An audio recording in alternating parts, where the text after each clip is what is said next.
సహస్ర హత్య కేసులో వెలుగులోకి షాకింగ్ విషయాలు వస్తున్నాయి. సహస్రను చంపిన బాలుడి మనస్తత్వంపై విచారణలో విస్తుపోయే విషయాలు బయటపడుతున్నాయి. ఓటీటీలో క్రైమ్ సిరీస్లు చూసి నేరాలపై అవగాహన పెంచుకున్నాడు నిందితుడు. ఎలా దొంగతనాలు చేయాలి, ఎలా తప్పించుకోవాలి, ఎవరైనా అడ్డుకుంటే చంపి ఎలా పారిపోవాలి అనే అంశాలని చూసి నేర్చుకున్నాడు నిందితుడు. ఏడాదిగా కత్తి వెంట పెట్టుకొని తిరుగుతున్నాడు నిందితుడు. పలుమార్లు స్కూల్ బ్యాగ్లో కత్తి పెట్టుకున్నట్లు అనుమానాలు వ్యక్తమవుతున్నాయి. స్కూల్లో తోటి విద్యార్థులతోనూ క్రిమినల్ ప్రవర్తన ఉండేదట. సో ఈ నేపథ్యంలోనే ఇన్ఫాక్ట్ కొద్దిసేపటి క్రితం పోలీసులు మాట్లాడుతున్న క్రమంలో కూడా పోలీసు ఉన్నతాధికారులు మాట్లాడుతున్నప్పుడు కూడా ఒకే అంశాన్ని వాళ్ళు చెప్పడం జరుగుతోంది. ఏమని?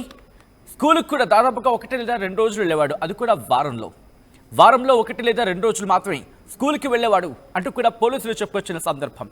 దీంతో పాటు దొంగతనాలకు సంబంధించి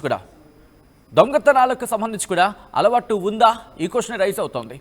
స్కూల్కి వెళ్ళకపోవడం, దాంతోపాటు ఒక కైండ్ ఆఫ్ లగ్జరియస్ లైఫ్ని కోరుకోవడం,